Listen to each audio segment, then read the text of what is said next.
Hey man, it's JBsiah. We back with another video. You already know what it is. You already know what to do. Today we're going to be talking about the crazy upbringing of Pooh Shiesty, bro.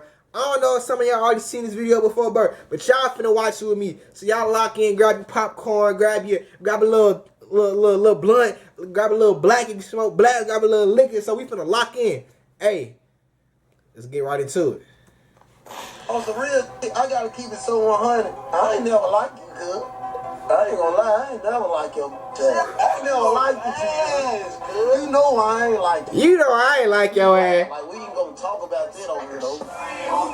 Signing on the E-way, and you know we bumping, breaking news. BCMC2, bitch, I'm signing this for what to do. No, I go to school, I'm sliding when you drink.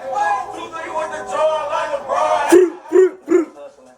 I always was playing Memphis rappers. I felt like they had such an underground scene. That's what I grew up with. Nah, bro. Bro, free Pooh, bro. My mama, bro. Police and prosecutors say Pooh Shiesty was part of the group that ended up in this parking lot that October afternoon where the shots flew, and it happened right across the street from the police department and town hall here in Bay Harbor. Bro, what? This nigga crashed out. The most requested artist for me to make a video on right now is Pooh Shiesty. It's one of the biggest movements in rap and it's coming out of Memphis, but for a lot of folks, it feels like he came out of nowhere. Last week, Shiesty was second only to Drake for the most streamed artist in the country. There's a reason everyone's drawn to him. Pooh Shiesty's crew, Chopper Gang's gotta be one of the wildest in the industry, and the music reflects it. Doesn't matter how many billboards all over the country have his face on it. Doesn't matter he's signed to a major label deal with Gucci and Atlantic, selling 60K the first week on his debut album. Bro, that nigga Shiesty hard, bro. Who was trying to sell him weed and some Jordans, stick 2 shooters on the guy, sending him to the hospital, escape in a green McLaren, get arrested, bond out, and leave the state in a private jet. Saying the two left the state in a private jet. Who, they got the right guy? See, Shiesty keeps his Like, circle small. You basically gotta give your life to Chopper Gang just to be a... Bro, I ain't gonna lie, bro. Why would you pull up to a drug deal in a green McLaren, bro? Like, for one, bro, everybody don't got McLarens, bro. That's one of my dream cars. I ain't gonna lie. When we go up on this YouTube shit, bro, I'm telling y'all, bro, y'all gonna see me in that McLaren, bro. Give me 2 years on game. But bro, going to a drug deal in a McLaren, bro. Chopper Gang Hank, he's locked up for an attempt murder, allegedly shot up a car and paralyzed the dude in a bad case of mistaken identity. Chopper Walk, he's down for a murder and 2 attempts. Even Shiesty's best bro, Big 30, who was signed to a deal way before Shiesty was, getting tens of millions of streams a month. He got booked 2 weeks before Shiesty did.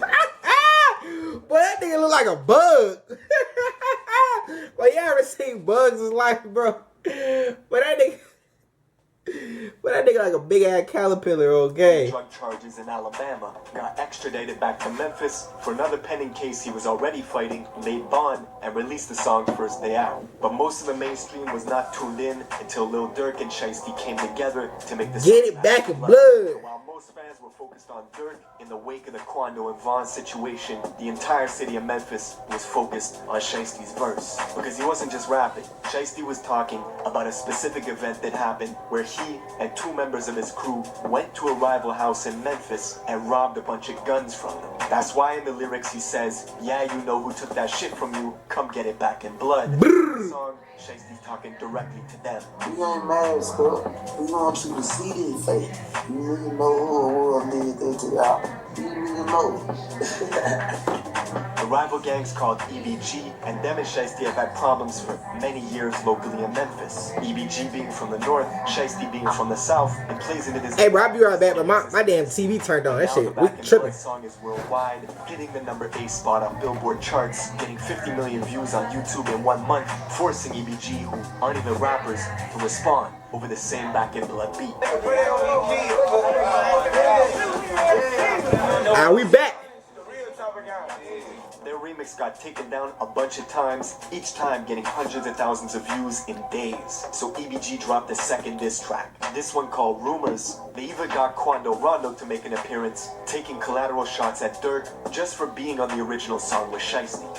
Now, we're gonna get into all this, but first, check out my song of the day. This is some motivation from my guy K Johnny. Let's go. To the point I don't give a fuck no more. Just thought I should fucking mention. No. Most dangerous city. We got ads. Easy to stop, easy to donate. Bro. Y'all just skip ahead, bro. Skip ahead. Just skip ahead. Have to be routine. Everything changes. Try rise much. The cities in America. It's rural country, so practically everybody's tooled up, and folks have paramilitary weapons. In areas like the South or North Memphis, your life expectancy is 20 years shorter than other parts of the Damn! In some neighborhoods in Memphis, families are sleeping on the floor to avoid being hit by gunfire from outside. For some, they live in a war zone. For Pooh Shiesty, he's from the Cane Creek Apartments in South Memphis, just 15 minutes from Moneybagg Yo's hood, the Walker Homes, not far from Young Dolph's neighborhood in Castalia, and black youngsters around the way too. Pooh Shiesty growing up was very much on that killer be killed energy. Let his boy Big 30 tell you, at age 11, Shiesty thought he was American gangster, getting a expelled from middle school at the same time. Bad and legit. Hey, that nigga shot. Damn, I didn't pause the shit. But that nigga Shiesty was the original young nigga on bro. He followed in his pop's footsteps. Pooh's father was a known gangster and founder of the record label Mob Ties. In 2006, one of his artists, who went by the name Miscellaneous, got into a triple shooting at Yo Gotti's birthday bash. The club managers knew that Yo Gotti and Miscellaneous were beefing, and instead of canceling the event, they hired 35 security guards using 4 metal detectors to screen the crowd. It didn't work. That same year, Shiesty's father was convicted of being an accessory in the murder of a local female DJ, which put him on supervised parole. Even with the law breathing down his neck, his pops was still hustling for almost a year, bringing in money under the radar from a trap house on a street called Porter. The house fell on a dead end and looked like it had been abandoned. But little did Pooh's father know, Memphis police had been monitoring the spot for months. One day, his father was in there. They had the measuring cups by the stove, the digital scales on the kitchen counter. Damn. One had weed, the other had cocaine. Damn. There was a loud boom as the front door busted open, and cops bursted in, rushing apartment 3. Put yourself on a plate, flip yourself over, put a little seasoning on yourself because you're cooked. Shout out T Banks. That was just up the stairs. As the cops ran up, this 75-pound pit bull came sprinting around the corner and leaped at their necks, so the officers shot it 3 times before the dog retreated to the kitchen and later died. In the chaos, you could hear yelling, "Go, go, go," as people ran from apartment 3 to apartment 4, trying to escape. Glass shattered as folks jumped out the window, leaving Pooh's father in the kitchen, cornered by police. Damn. Surrender, and he did, leaving the officers with 12.5 grams of coke, 8 pounds of kush, and $10,000 cash that they took from Pooh's father's left pocket. With his pops in and out doing Fed bids, Shiesty was running around a badass little kid, jumping, finessing people. That's how he got the name Shiesty. And Memphis is a small world. Everybody knows each other. Shiesty even went to Central High School with some of the people he's into it with right now, like the main rapper from EBG, E-Jizzle. Right, but bro. His reputation began to travel. In high school, he expanded his circle, clicking up on some plans to get money by any means. Together with his childhood friend Big 30 from Whitehaven, Little Hank, Ant Wop, and a few others, they came up with the name Chopper Gang, and it stuck. Chopper Gang shit. Chopper Gang shit. I ain't gonna lie to y'all. These are not props. Be real, we slugging shit. Nigga ain't gonna die. Nigga ain't gonna die. I'm my mother. R.I.P. Big Scar, man. Members that come from big sets that are prominent in the area. What a lot of people don't know, Memphis has every single national gang and more. It's extremely active with this new trend towards hybrid gangs, smaller mobs, and cliques within the Oh God, I think that nigga I think them niggas Break Street Crip. Older person running everything, but it's been changing a lot. A lot of these young kids with these offset groups, they're totally different. More little cliques or little gangs that seem to be particularly violent and need less and less of a reason to resort to shooting guns. One story of a guy named White Grape, or White Boy Kenny, who went to Central High School with Pooh Shiesty and them, and was known for having girls lined up like a buffet. He was a member of Chopper Gang who got initiated into the Grape Street Crips. They beat the shit out of him. Damn! That went viral. God damn! That beat that boy black and blue. That boy turned into a grape. Oh, God damn, bro. Official Grape Street member. But one day, White Grape allegedly got his gun robbed from him, so Chopper Gang had to cut ties with him, basically disowning him. Only for White Grape to catch a murder case months later after a drug deal went wrong and clients tried to pay him with counterfeit money, so he shot and killed one of them. Now, Chopper Gang continued spreading their enterprise, planning bigger licks that brought more danger. Shiesty himself says before the age of 15, you're gonna lose a close friend in Memphis. Guaranteed someone close to you is gonna get killed. Around 26. Bro. You're gonna lose. That is a diabolical fit, bro. The green socks with the... Hey, he had that shit on though, bro. But he ain't had that shit on. He had it on, but he didn't have it on, bro. Like, the green socks with the green hat with the green collar. Y'all let me know what y'all think. Close to was gonna get killed. Around 2016, he lost his best friend Trey, which turned his heart cold. Pooh Shiesty vowed to live with no remorse from that day forward and be a menace to society. And after he graduated high school in 2018, Chopper Gang had many streams of income flowing in. That nigga the real O-Dawg on, bro. They were making to pay for studio time.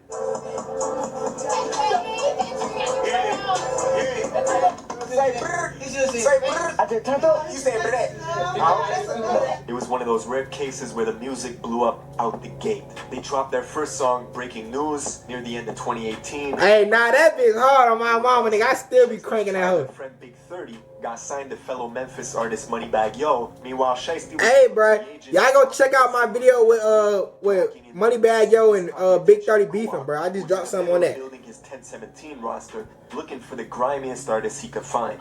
Of course, Guap was the original slime. You remember hearing stories of a young Gucci Mane terrorizing the industry. Famously, the first time he met French Montana to do a song together, French paid him $5,000 and waited in the studio patiently while Gucci took the money and left out the back door. Gucci didn't like French. Because the first time he went to the studio to do a song with him, he paid Gucci $5,000 to get on the feature. And he was just sitting in the studio, but Gucci was going out the back door. Like, he wasn't doing nothing. And I said, Gucci, you can't do no shit like that. And that's the same energy Gucci saw in Pooh Shiesty. After hearing one song on YouTube, he hit up Pooh on IG. Take your loss, gang. Ready for a major label. Cause, bro, Fresh in Montana, bro, he not sliding, bro. The bank, the industry fucked up and let some real gangsters in. Big Scar, who's also from South Memphis and just happens to be Pooh Shiesty's cousin, he's a founding member of a clique called R. There's been in a brutal war at home in Memphis for quite some time. And up until this point, Big Scar was strictly in the streets, handling business, and never really considered himself a rapper. Until one day, he actually blew up off a reaction video done by a YouTuber named Tommy Craze, who reacted to Big Scar's first ever song when it had only 5 views in 9 hours. Hold up, Big Scar, make a play. 5 views 9 hours ago. Man, that was so hard. Definitely co-sign this track. Big Scar, make a play. Go and check it out. That song went on to do millions of views, and 2 months later, after Shiesty became a major label artist, and with only 2 songs ever published, his cousin Big Scar inked a deal with Gucci, making Chopper Gang and their affiliates the well, yeah, I will keep going. I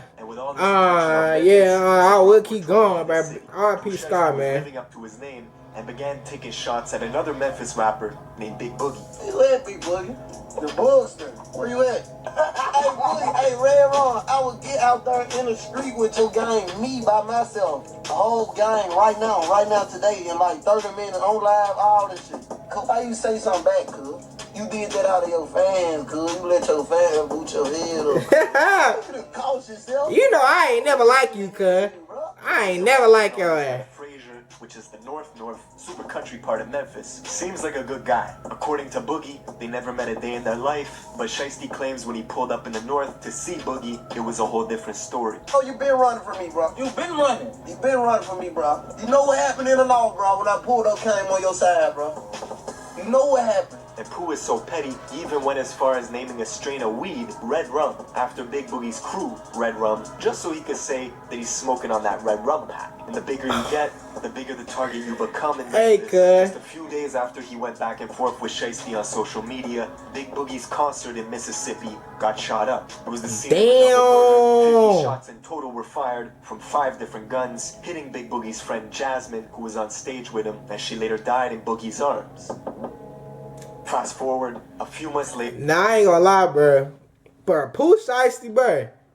That's one nigga, bro. If they said that nigga did some shit, bro, I ain't never gonna be like, did he really do that? Did he really do that shit, bro? Did he really do it? You nigga be capping, bro. I ain't gonna lie, bro. Did he really do that shit, bro?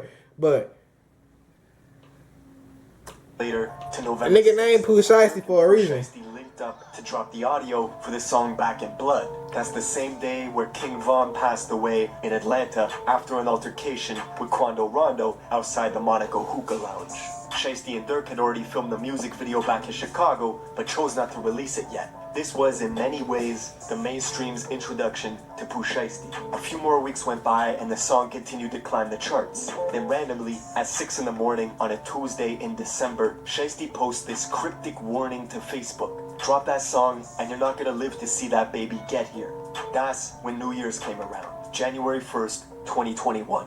A Memphis crew called EBG put out a remix to Back in Blood, going after Shiesty, responding to everything he said on the original track. They got Choppa Gang Killer, CGK on their t-shirts. Pooh responded immediately, saying this had to be the worst move this gang ever And I think he got shot right after that, on God. News off of them before he even said their name. The very next day, Shiesty dropped the music video that he filmed with Durk back in Chicago, making Back in Blood the trending topic once again, shooting all the way up the Billboard rankings. Boy, I swear, I probably heard that song 2,000 times. So Oh, bro.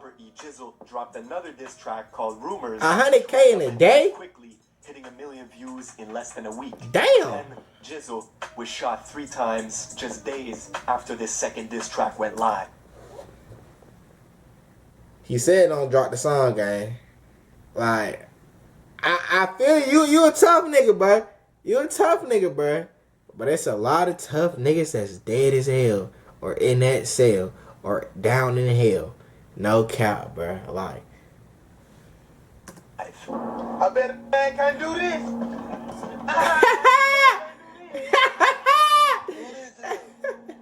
Ooh, I can't walk. I can't walk. Hey, bro. And after getting them removed, Jizzle was back on the block wearing a cast, just in time to drop his third diss track called Paralyzed. Hey, y'all shot the wrong arm. Hey, bro. Them niggas tried to kill you, gang. That ain't no goddamn. Oh, that shit ain't work, nigga.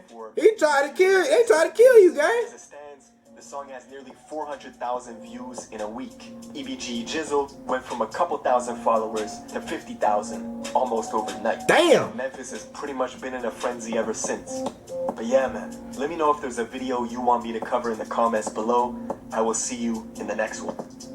Bro, I ain't gonna lie, bro. That nigga Pooh, like, he the real life O-Dawg, bro. Like, I know if you ain't seen Men's Society, bro, you ain't a real nigga, bro. No cap, bro. But hey, if y'all got to the end of the video, I appreciate y'all for watching. Like, comment, subscribe, roll to 1,000 subscribers. Other than that, JBsiah, we out.